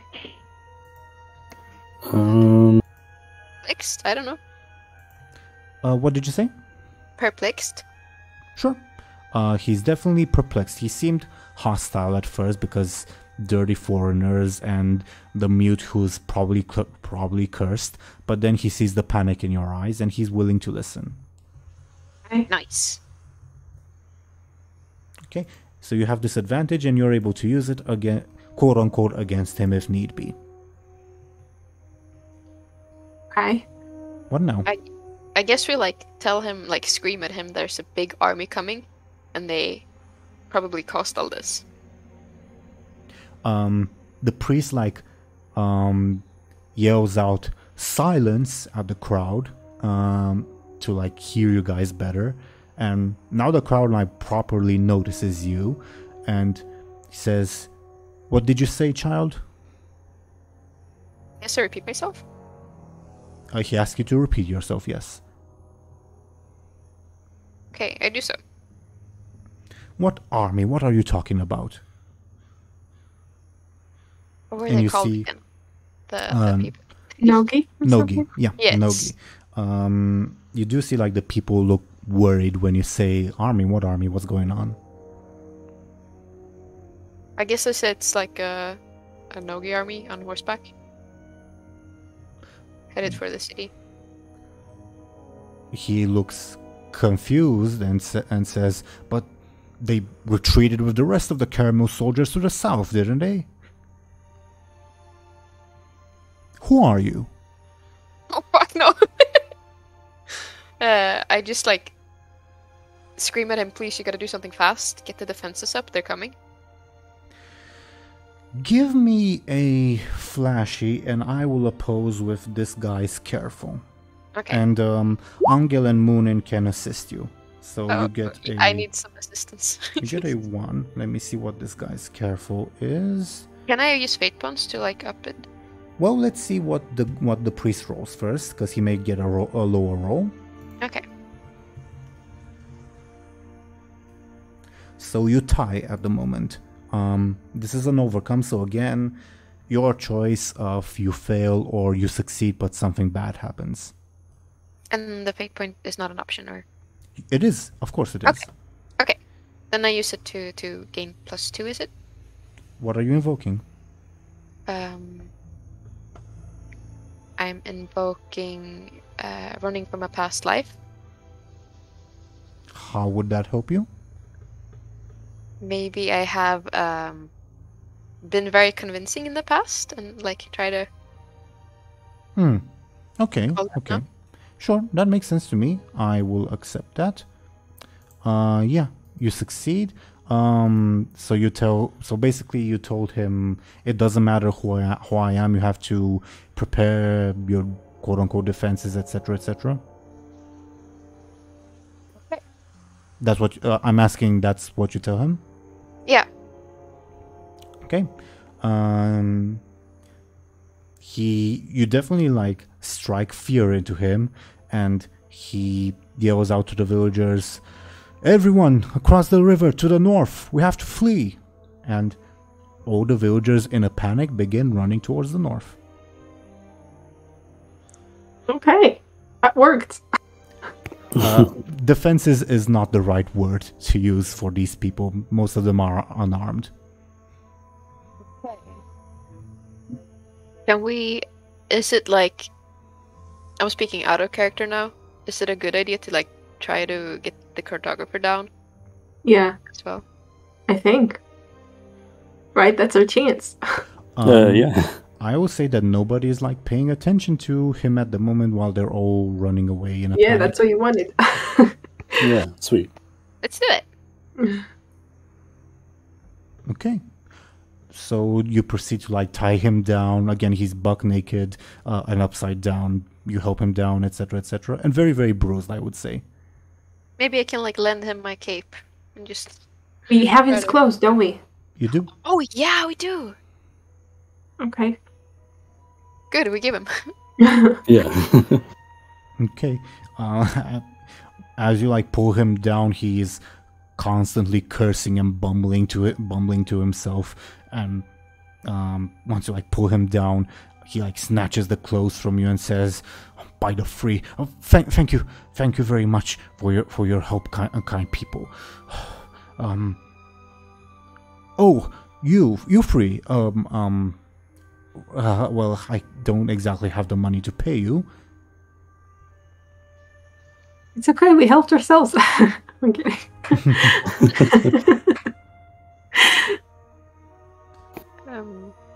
Where did you find my clothes? I guess you tell him that's the bandit leader who set him up.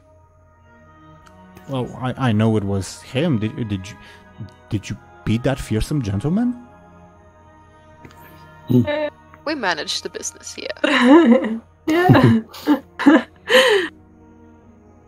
Well, I'm very, very grateful. May I have my things back? Okay, maybe before we give it to them, we give them to him, we kind of say, we need some answer, we need some, I don't know, explanation or something. Yeah, could we sort of keep, like, all of his, like inscriptions and papers, but, like, give him everything else, like his clothes, etc.? Do you also give him his money and weapons? Not the weapons, maybe. Or uh, I mean, he's not hostile at the moment, but no. we need some answers. Like, we have reason to be a bit skeptical, I think. Yeah.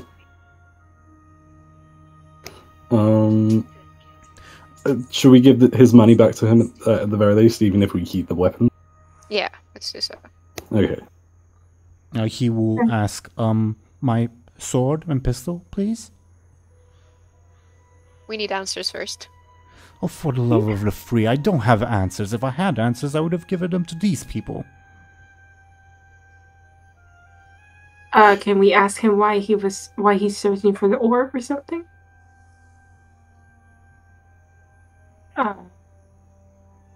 Yeah. Unless it seems totally unconnected, I don't know. I guess it's making it kind of obvious that we sort of found it. Yeah. But, He will actually ask you, so did you find the orb? Because Munin's holding it, we could sort of, or concealing it, we could sort of say like we didn't find it, but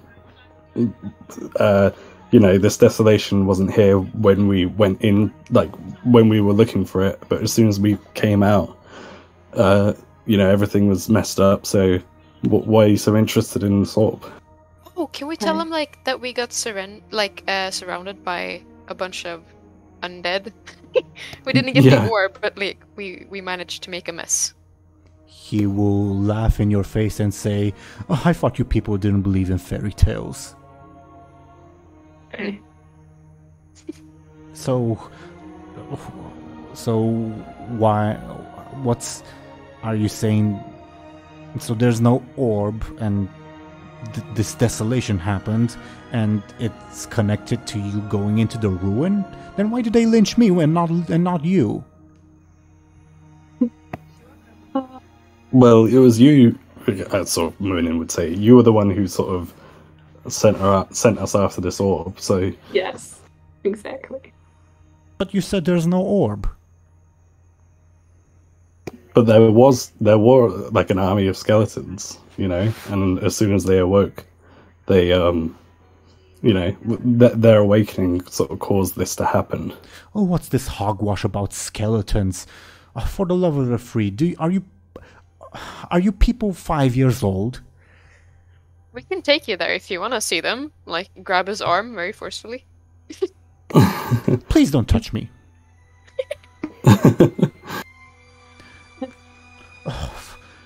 Well, you can. I thank you for for rescuing me. I can give you payment for saving me from this rabble, but I would very much like my weapons back. This land is very dangerous. Wait, he didn't say why he wanted the orb. No. Did he?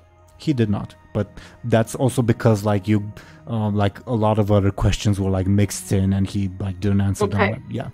Yeah. So can we ask this? Sorry, you go first. No, I just want to ask this again. Like, I want an answer.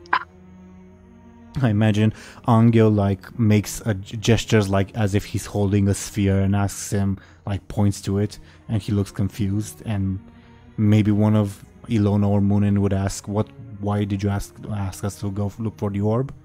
Yeah.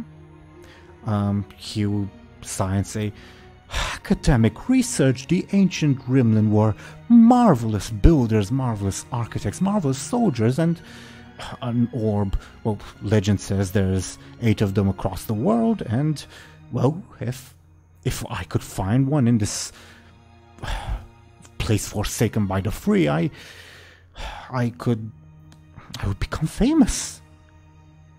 Wait, so he doesn't believe in hogwash or whatever, like in anything we say, but he does believe in this legend?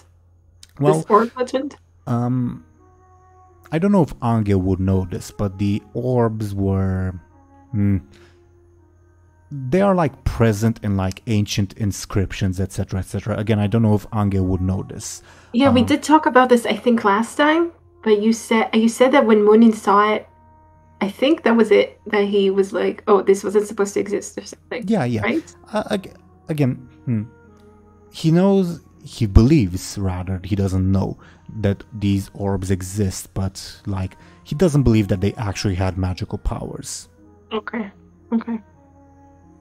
So he doesn't know anything, basically. Can I like try to investigate further, like to see if he seems like he's hiding something? Sure. Give me a moment while I look up his thing. So, would you like to investigate to find out an aspect, or are you trying to investigate to see if he's being honest? Yes, honesty. Okay. Give me a careful, and I will oppose with this guy sneaky. Okay.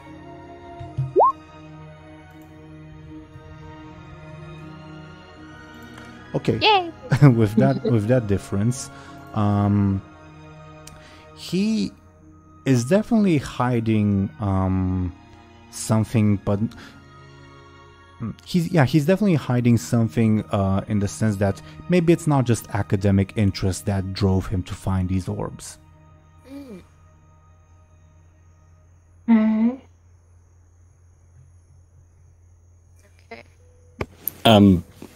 Could we sort of insist and say, so could we sort of admit that, like, give him a half truth, be like, there was definitely an orb there, we did definitely find it, but then where is it? So we couldn't. Well, that's the thing. We couldn't retrieve it because it was sort of guarded. Guarded by what? We've well, I mean, I would tell you again, but you don't seem to believe us. He sighs and give me a forceful difficulty 2, let's say. Basically, I'm trying to determine like how serious you are when you're saying that, like how convincing. Make sense? Yeah, that makes sense.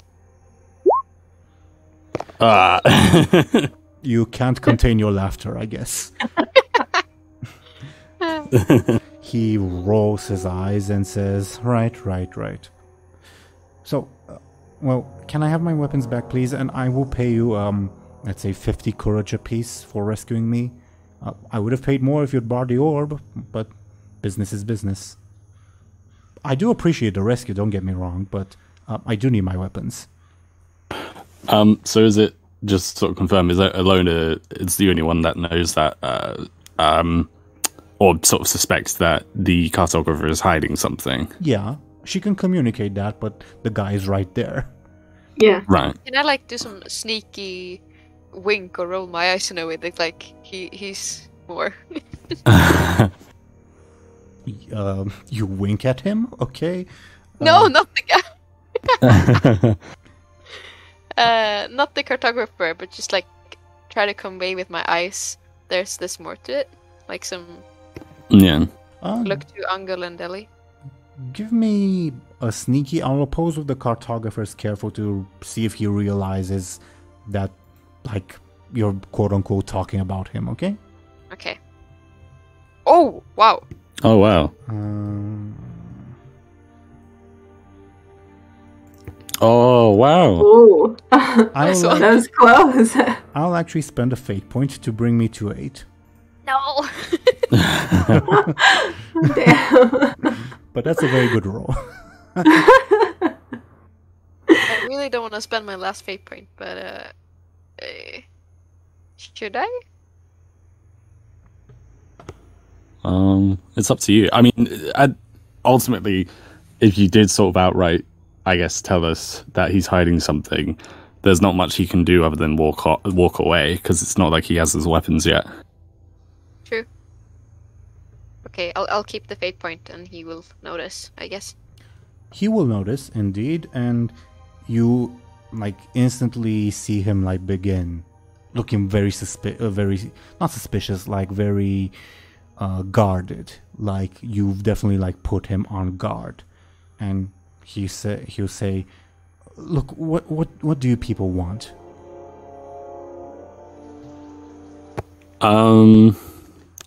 Just above board. So I'm sort of thinking like there are sort of two sort of main options we have, I suppose.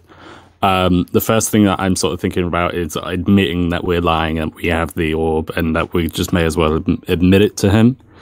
And the second thing, I suppose, is to like physically threaten him with violence in order to like tell him, like, make him tell us what he's hiding. I do have something. I think I have a stun. Wait, I need to look at it again. But it's kind of, I don't know, it's kind of silly, but... Can you describe, tell me the wording, and I'll give you, like, a verdict? Wait, I need to open it.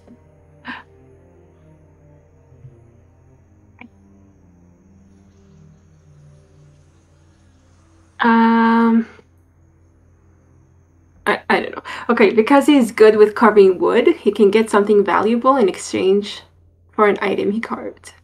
Sure. Yeah. That I can give him something that he can... Okay. Yeah. As like the atmosphere grows more tense, Anghel, sort of out of nowhere, produces a very nice wooden carving of what? I don't know. It's just so sweet. A horse, a spoon, whatever you'd like. A bird. Sure, that can work.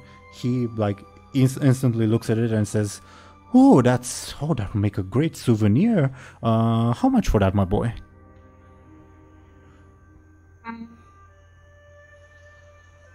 How do I tell him to tell us the truth?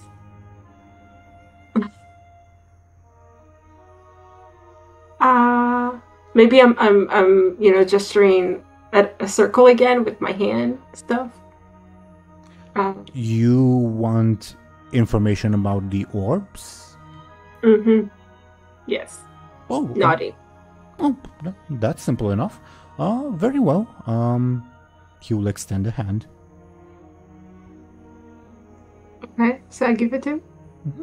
He takes your wooden carving and like inspects it and like mutters under his breath, "Marvelous. That's truly beautiful." And he places it in his backpack and says, "Right, well, the orbs are objects associated with the ancient gods of the Rimlen." Well, supposedly that's according to the ancient legends.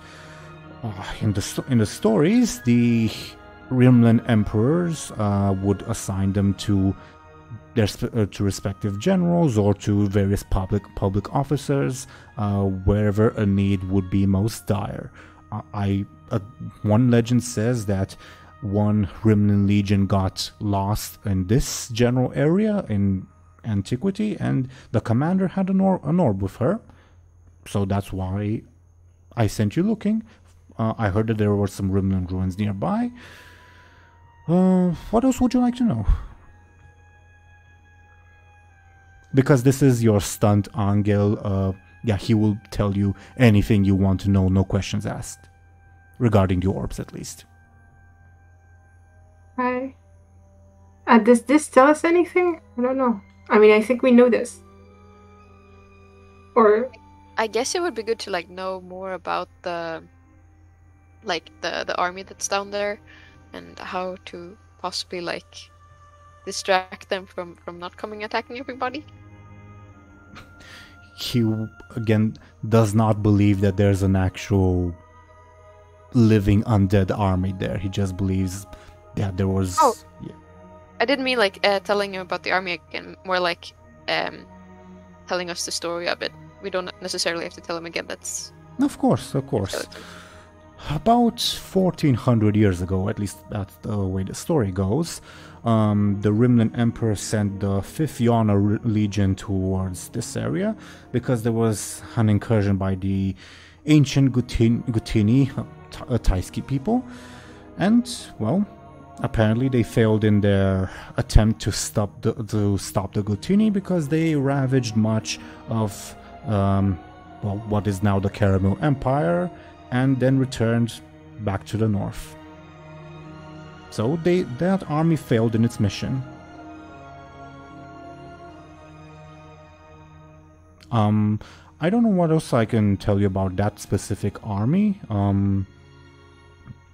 It was created for the purpose of fighting back this planned invasion, and its commanders seem to have the belief that the best defense is a good offense, and they perhaps went too far, and so the legend goes, they were lost somewhere around this land. Okay. We still didn't discover the truth he's hiding, right? We don't know. Probably not.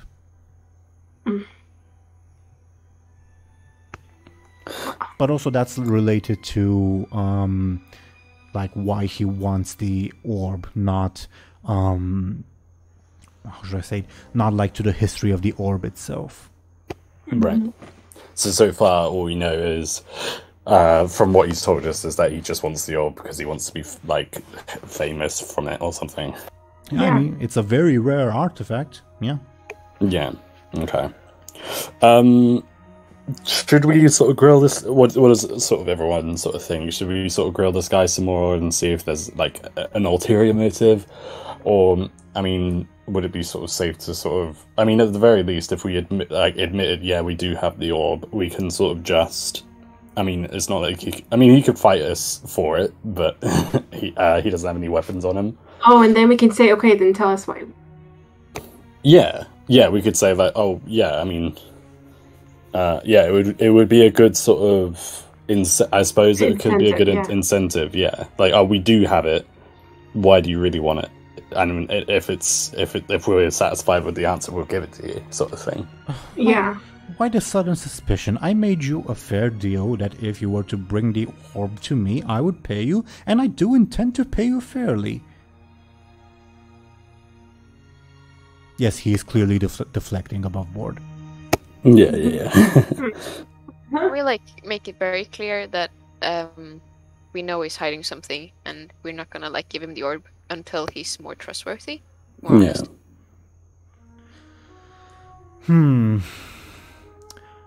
Give me...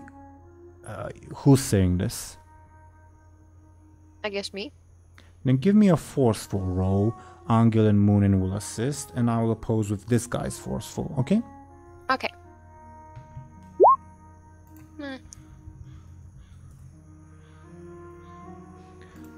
So you have a 4 because of Anghel and Muninn assisting you. So he says, fine. He takes a deep breath and says, I admit I want it because it's a rare artifact, and it would definitely promote me as the foremost scholar of Rimlen history. That's true, but also his Serene Majesty, the Grand Duke of Veneto, has also asked me to procure such artifacts. Oh, interesting. Okay, so he doesn't even really know, apart from fame and stuff like that. He doesn't even really necessarily know why they want it. You know. May I have it now? It's out of character before. Can we try to bring him or make him come with us to see that there's actually an army there, and he might know more about what to say and to convince them that the threat is over. What do you guys think? Sorry, huh?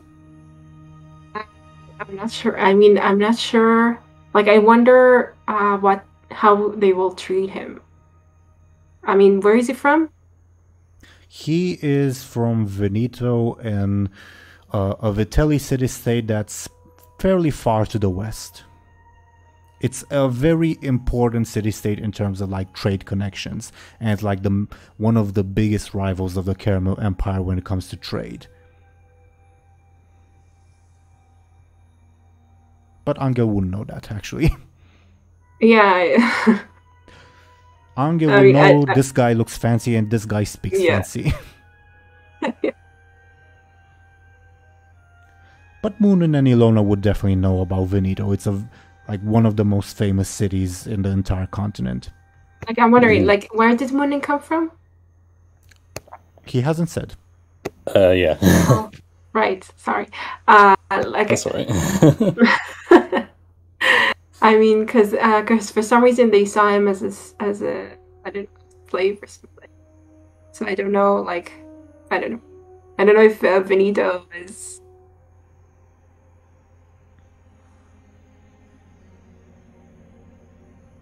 I mean, do we know? We don't really know why they saw us as that everything worked for Illona and Anghel. If you remember the like commander person, we're like there's the descendants. Yeah, but again, something. Like the 40th generation or whatever. Yeah. And or that you are representatives of the Rimlen Emperor, but that's like even more unlikely.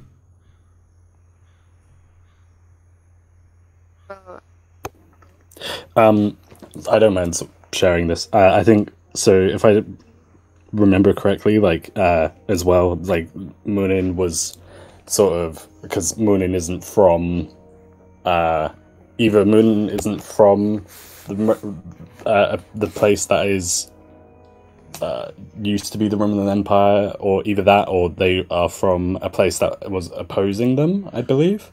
Muninn. Well, I can tell you, but I'm not sure how much you want me to tell you publicly. I don't... I mean, I just remember that we said that something about them thinking they're their actual Rimlen people or something. There was something about it, that they thought they were the real people, but... There isn't a massive story reason as to why sort of Muninn is secretive as to where he's from. It's just a personal thing that it's just a personal distrust sort of thing. So I don't really sort of mind you sharing like stuff that is sort of necessary, I suppose. Your people aren't like just one people. There are various collections of like individual peoples. However, your common ancestor was a big ancient enemy of the Rimlen Empire, but that was thousands of years ago. After the Rimlen Empire in the west fell, your ancestors again were one of the main peoples who like continued Rimlen culture and Rimlen institutions, etc., etc. So you're not Rimlen, but you like respect that in the empire, and like the place you're from, your like prince, his official title is Holy Rimlen Emperor, but that's just a title. So you're not Rimlen, but you are descendant of the Rimlen, but your people emulated them. Mm-hmm.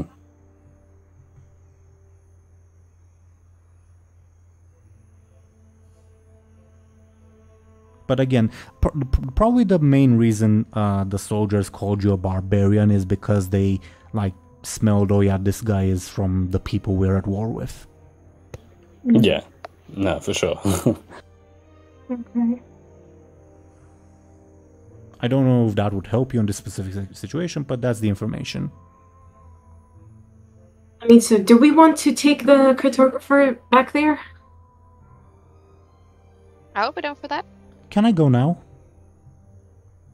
Mm. My weapons, please. Oh, also, right. I do apologize, and he pulls out like 50 courage for each of you and hands you up for rescuing me. And we just don't hand him the orb. That's all. Like he's okay with that. I would sort of like to say before we hand you the orb, I mean, if we'd like to sort of take him over to see the Rimlen's skeletons or whatever. Sort of Muninn, I guess, would sort of say like, before we hand you the orb, I just sort of want to prove you wrong and like say like we're not just sort of telling sort of fairy tales and stuff, and that there actually is a threat, you know. Very good wording there. With I want to like prove you wrong. He definitely does not believe in your fairy tales, but like any challenge to his authority as a scholar, he cannot let that pass. Say, fine. But if there's nothing there, and I'm sure there will be nothing there, you will pay me 50 courage. All right, bet. He looks very smug about it. All right then, lead the way then. All right, sweet. Let's just hope they didn't disappear in the meantime. I was thinking too, by the way. So the crowd that has sort of gone to see the sort of horse riders and stuff like that. I don't suppose there's any chance that we'll bump into them again. Well, the crowd ran to the north. And Yeah, the horse riders are to the south. Right. Okay. Oh, they are there though. Are we? Well, like, if you look at the map, do you see the little icon I put on the map? Yeah. Yeah, that's where you saw that they were. Well, they were. At Oh, that okay. time. So we can like go from the more north, like to the standing stance or something. Well, I will mention, and this isn't like a spur of the moment thing. I actually intended for this to happen. That as you decide with the geographer, all right, we'll lead you to the ruins, and you turn in that direction. Over like a nearby hill, you do see some horsemen massing. Oh no! And because we're at time, I think it's a good spot to end today's session. What do you all think? Cliffhanger. Okay. Yeah, it was cool. Yeah. Cliffhanger, yeah. So, what did you all think of today's session? This is super intriguing. Yeah, no, it was cool. I had a lot of fun. I like the part where we broke the bandit leader's arm accidentally. Yeah. I really like the unexpected. It's like always taking turns. Like all of a sudden there's an army. Like, yeah, except for the totally. skeleton Sure. army. I'm like really curious where this is all going. Like honestly. Yeah. Yeah, definitely. Well, again, my style of DMing is that there are like factions in the world and they have their own plans. And I'm not like setting events up to happen. Okay, at this point in the story, this will happen, but rather these factions have their plans, and if the players don't like do anything about it, they will go about unimpeded. I will say you probably saved a lot of villager lives by giving out that warning, but that raid was going to happen anyway. Okay. Oh, Good for wow. us. Yeah. Just as long as we're not sort of in the village when the raid happens. Yeah, shit. Yeah. We will see what happens next time. I think you guys did do great, especially with the bandit leader. I did not expect you to like beat him that easily. You beat him in less than like one turn of combat. I was actually planning, okay, on turn 2 he will call for help. Because also surprised. What was that? Sorry. I said thanks to Anghel. He did it all. Yeah. But he's yeah. also surprised. He's just like, oh, oops. You picked the guys. You picked up the guy by the arm and like crunched hard, and suddenly, it's not so solid anymore. Yeah, he doesn't know his own strength. Yeah. That was what I was kind of going for with him. So I'm kind of glad. That's how it turned out. Yeah. Yeah, nice. Nicely done. I will mention, just for context's sake, the Nogi, like for context of our viewers and you dear players, the Nogi, aka these horse riders, they usually are herdsmen and raiders, and they usually serve as like auxiliaries of the big Caramel Empire, and it's also funny that this land is also part of the Caramel Empire, so yeah, they're raiding their prince's lands pretty much. Oh, okay. There you go. More questions to be had. Anything else before we go into our respective shoutouts? I don't think so. I think I'm sort of good from here. Just sort of. I don't know about everyone else. Yeah. I think I'm good too. Okay. I wrote some dice in the background to like determine sorry, which of us should go first, etc., etc. Dear viewers, thank you very much for watching and listening to us. I'm going to ask, according to the dice, Show and Tell. Can you please go ahead and talk about yourself, what you're doing, etc., etc.? Sure. So I'm Show and Tell. I have a YouTube channel on which I react to anime mostly, but also other shows. Right now I'm starting Demon Slayer to post Demon Slayer episodes, so if anyone is interested, you can totally check that out. And yeah. Yeah. She does a great job, I will say. She's honestly, she is probably my favorite anime reaction channel, and that's a guilty pleasure of mine. Thank you. Mm-hmm. Thank you as well. Anything else before we go to the next person? No. Okay. Next, according to the dice I rolled, Ashen, could you please go ahead and talk about yourself? Okay. Yeah. I'm Ash. I love to draw and craft stuff, and if you're interested in that, I have an Instagram. Feel free to go there if you wanna. Mm-hmm. She draws very great stuff. She drew Illona's portrait that you saw in the beginning of the video, and she also painted a very nice picture of her friend and some dogs. If you want to go check that out. Oh, thank you. It is very nice. Thank you as well. Anything else before we go on? Nope. Okay. Deli, can you please go ahead and talk a little bit about yourself? Yeah, of course. So, obviously, my name is Deli. I stream on Twitch. I am a Goblin VTuber.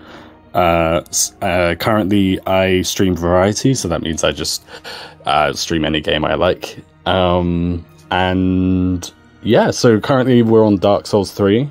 Hopefully, someday soon we'll be finishing that up. But I also play other games like Hollow Knight and other community-driven games such as Jackbox TV, Squid Game, Crab Game, etc. So if you guys sort of want to join in, then feel free. I love meeting new people and having new people in the chat, and yeah. Very nice, very nice. I do recommend that you check Deli out. Thank you. Anything else? No, that's it, I think. Okay. Yeah. Thank you. And I was your Dungeon Master, Teeironor. I very rarely, when I have the time, which isn't very often, do videos on video game lore, sometimes mixing them with real-life history, but again, I don't really have much time for that. I also do this series, which is a lot of fun, and I'm joined by some very lovely people in that. And I also do another tabletop RPG set in the Warcraft universe that's been going on for about a year, about a year at this point. But other than that, dear viewers, thank you very much for watching and listening to us. We will be back next week probably. And yeah, we'll see you then. Goodbye, everybody.